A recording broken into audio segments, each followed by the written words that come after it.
Hello bachcho, let's read the question. The question says a process will be spontaneous at all temperature if first is delta H is greater than 0 and delta S is less than 0. Second, delta H is less than 0 and delta S is greater than 0. Third, delta H is greater than 0 and delta S is greater than 0. Fourth is delta H is less than 0 and delta S is also less than 0. So इस question में हमें क्या देखना है कि process कब हमारे पास जो है वो स्पॉन्टेनियस होगा, ठीक है। और वो स्पॉन्टेनियस की कंडीशन भी हमें देखनी है हर टेम्परेचर के ऊपर, कि वो हमारा जो प्रोसेस है वो हर टेम्परेचर के ऊपर क्या होना चाहिए, स्पॉन्टेनियस होना चाहिए। तो इसके लिए सबसे पहले हम देख लेते हैं कि हमें की कंसेप्ट की रिक्वायरमेंट है।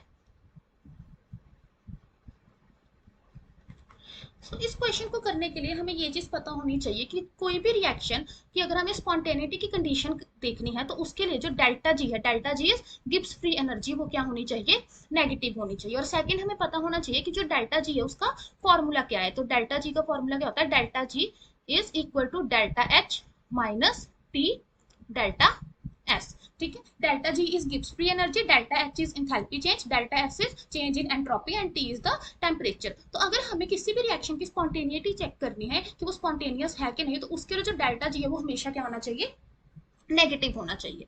अब अपने अपनी इक्वेशंस के अकॉर्डिंग, ठीक है। तो अब अपने अपने सभी केसेस में लगाएंगे और देखेंगे किस केस में हमारे पास डेल्टा जी नेगेटिव आ रहे हैं। तो पहले हम ऑप्शन ए पे अप्लाई करते हैं। ऑप्शन ए में क्या गिवन है कि जो डेल्टा एच है वो क्या है, ग्रेटर देन जीरो है, और डेल्टा एस क्या है, लेस देन जीरो है। सो इस क्वेश्चन को इजीली करने के लिए हम लोग सपोज कर लेते हैं कि हम ले लेते हैं कि डेल्टा एच को हम ले लेते हैं एक्स और डेल्टा एस को हम ले लेते हैं वाई, ठीक है। तो हम इक्वेशन वन में पुट करेंगे delta H greater than zero, delta H क्या लिया हमने एक्स, इसका मतलब हमारे पास डेल्टा जी क्या आ गया, डेल्टा एच हमने एक्स लिया था वो ग्रेटर देन जीरो पॉजिटिव है, तो हम क्या लिखेंगे प्लस एक्स, माइनस ऑलरेडी था टी, डेल्टा एस हमारे पास क्या था वाई, वाई क्या है less than zero that is negative, तो हमारे पास ये की चीज क्या आ जाएगी plus X plus T Y. अब यहाँ पे दोनों नंबर पॉजिटिव है तो हमारे पास डेल्टा जी क्या आएगी पॉजिटिव, इसका मतलब हमारे पास ए ऑप्शन तो कट हो गया क्योंकि हमें क्या चाहिए था डेल्टा जी नेगेटिव चाहिए था स्पॉन्टेनिटी के लिए। और जब delta H greater than zero और delta S less than zero है उस केस में हमारे पास डेल्टा जी क्या आ रहा है पॉजिटिव आ रहा है, तो इस केस में तो हमारी रिएक्शन स्पॉन्टेनियस नहीं होगी। अब हम केस नंबर टू देख लेते हैं। केस नंबर टू में हमारे पास क्या है, delta H is less than zero and delta S is greater than zero. So इस केस में हम पुट करेंगे तो डेल्टा जी किसके इक्वल आ जाएगा, डेल्टा एच क्या है लेस देन जीरो तो माइनस एक्स, एक माइनस ऑलरेडी था, डेल्टा एस क्या है ग्रेटर देन जीरो तो यहाँ पे क्या आ जाएगा प्लस वाई, तो हमारे पास क्या आ गया माइनस एक्स माइनस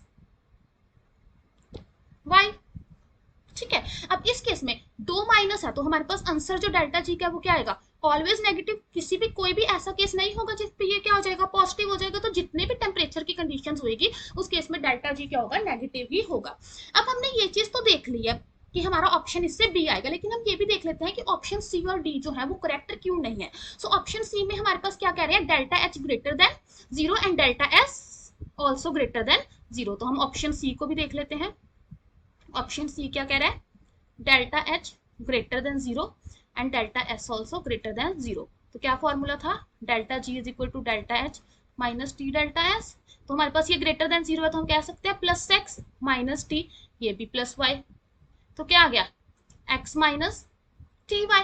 अब इस केस में हमारे पास दो ऑप्शंस है, हमारा आंसर क्या आ सकता है पॉजिटिव भी आ सकता है और नेगेटिव भी आ सकता है, तो वो डिपेंड करेगा टेम्परेचर पे। कुछ टेम्परेचर रेंज पे पॉजिटिव आएगा कुछ पे नेगेटिव, लेकिन हमसे क्या क्वेश्चन में पूछ रहे थे कि हर टेम्परेचर की कंडीशन में क्या होना चाहिए, रिएक्शन को स्पॉन्टेनियस होनी चाहिए। तो अगर डेल्टा जी पॉजिटिव आ रहा है तो वो क्या हो जाएगी नॉन स्पॉन्टेनियस,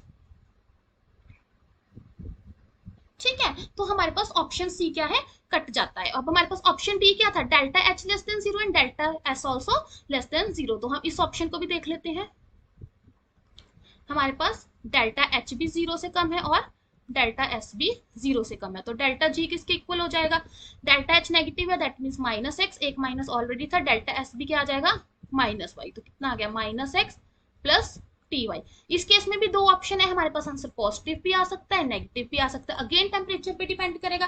पॉजिटिव होगा तो नॉन स्पॉन्टेनियस है, नेगेटिव है तो स्पॉन्टेनियस, बट ये हर टेम्परेचर की कंडीशन पे तो स्पॉन्टेनियस नहीं रहा क्योंकि हमें क्वेश्चन में कहा गया था कि हर टेम्परेचर पे रिएक्शन को क्या रहना है स्पॉन्टेनियस। तो इसके अकॉर्डिंग जो हमारा करेक्ट आंसर बनता है that is option number B. So the final answer is delta H should be less than 0. That is delta H should be negative and delta S should be positive. Hope you understand it. Best of luck.